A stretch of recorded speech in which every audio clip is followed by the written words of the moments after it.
आखिरु धार धार लुह झरुछि। घरे भंगा होइथिबा आलमारी देखि मनरे काहिरे केते कोह। सारा जीवन परिश्रम करी जहा किछि संचय करथिले सबु लुटि नेइछंती लुटेरा।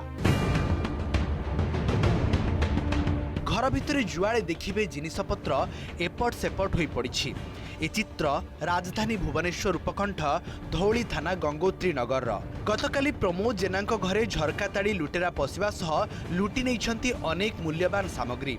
एथिरे 3टी हार, 2टी चेन, 5 हळ लेखाएं कानफुल एवं पाउंजी सह नगद 1 लाख टंका रहिछि।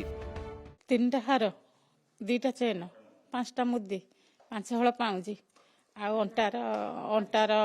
अंटा सूता कानर 5 हळ। मोर गोटे खाली हार था आ बाकी सब बोहर। राति पुओ 12टा राति शोला। पुओ शोला ए घरे, ता मामू आईसन तो मामू शोले गोटे घरे, आमे गोटे घरे शोलु। तापर भोर जिते मुझे उठिली घर ओलैया को मु देखला बेलू गडराज खोला है, खट उपर फाइल फाइल गुरा सब पड़ी।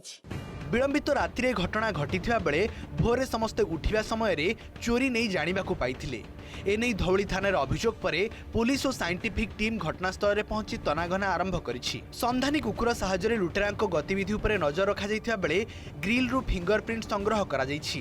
पुलिस पाखरे काम करुथबा किछि श्रमिकों को वर्तमान पचराउचरा करुछि। सेपटे पुलिस सठिक तदंत कले जिनिस मिलिबो बोली आशा रखिछंती घर मालिक।